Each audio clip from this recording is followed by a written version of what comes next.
Hi everyone, Radhe Radhe. In this video, we're going to be doing chapter 13, verse 9. 8 to 12 are all merged because they're very similar. So we're just going to sing verse 9 and I will read out the part of verse 9 and the last part that ties it in together so we know what we're talking about. Okay, so let's do our prayer and then we'll sing the verse. ॐ नमो भगवते वासुदेवाय ॐ नमो भगवते वासुदेवाय ॐ नमो भगवते वासुदेवाय. Oh Vasudev, please hear our calls, please hear our pleas, please hear our begging to have you here.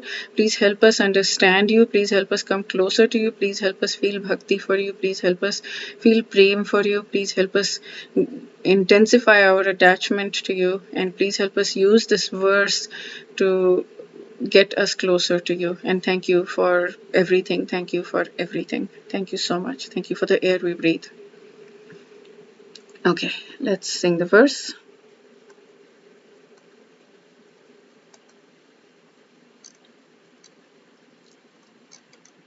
Okay.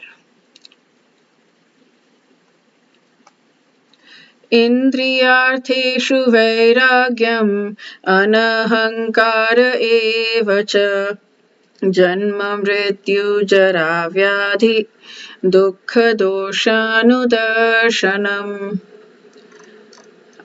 So the second part we did till self-control in the last verse. Renunciation of objects of sense gratification, absence of false ego, the perception of evil in birth, death and old age and disease. That's it. Detachment comes in the next one. Yeah, Vairagya is the Asakti without attachment. Yeah, okay. So all these I declare to be knowledge, and besides this, whatever there may be is ignorance. So we read until here last time. So let's go to false ego. False ego is accepting this body as oneself. So he's saying there is a sense of I am. It is ego, and it is real. Aham Brahmasmi is I am Brahman, I am spirit, I am the soul. I am. This is also exists in the liberated stage of self-realization, not God realization, but self-realization. So we understand that we're not the soul, and we are we are the soul. We're not the body, and so that is I am. That is a very real I am. That's a real ego. When it is applied into reality, that is real ego. But we cannot give up our ego. Like, there's some philosophers say we should, but we cannot give up our ego because it is our identity. We do give up the false identity with the body, but we do understand that we're the soul. So the problem is that we are identifying with a false ego. That's what's condemned, not the real ego. This is beautiful. Okay, and then the distress of birth, death, old age, and disease. Bhagavatam explains in great detail the immense amount of distress that a child goes through, a new fetus goes through in the mother's womb. So it is very highly distressful, and we forget when we're born, we forget about that distress. At that time, we do ask Krishna, if I ever come out, please, I want to remember and I want to serve you and whatever. We do remember at that time, but when we come out, we forget. So then we don't use our lifetime in order to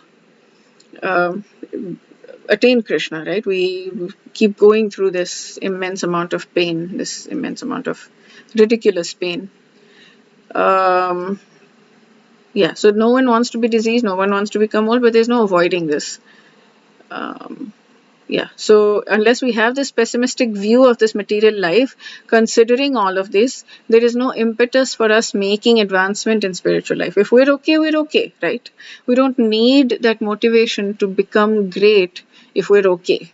the wanting to become great comes from the pain. I don't want to accept this. I just really don't want, like, I want to be great without the pain. I don't give me the pain, please, Krishna. I don't want the pain. So I can feel myself resisting that, but I am not going to comment any further on that. I'm probably just going to make a fool of myself. Okay, self-control. We did the self-control. Dispassion towards objects and senses. So lack of taste for sense pleasures that are obstacles on the path of God realization. So perfect. Absence of egotism. This is the aham chetna is the pride arising out of the sense of self, and a lot of the Brahman stuff is so a lot, the path to divine love is narrow. It cannot accommodate both I and God. Yeah, it cannot.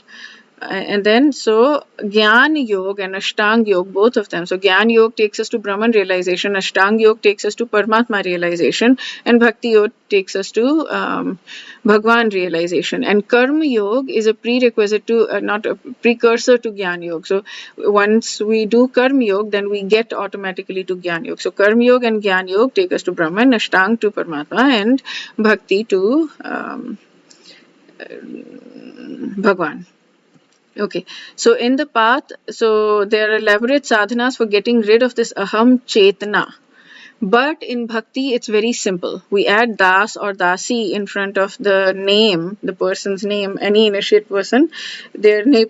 The guy's name ends with das and the girl's name ends with dasi. So that makes it dasoham. I am the servant of God. So the I no longer remains harmful, and self-consciousness is replaced by God consciousness. I love this so much. It's so sweet. Okay, keeping in mind the evils of birth, disease, old age, and death. So Buddha, he's talking about it. He saw a sick person. He realized it's normal. I'll also become sick. He saw an old person. He's like, I'm also going to become old. And then he saw a dead person. And he's like, I'm also going to die. So that brought him very quickly to this point of self-realization. So when we understand all of these things, like really, really, really understand it, then we start to dismantle this identification with the body, and we become self-realized and God-realized. Hopefully God realized, not just self-realized. Okay, so that's it for this verse. We'll do chapter 13 verse 9 in the next 10 in the next video. Wish you a day filled with lots of Krishna's grace. Radhe Radhe.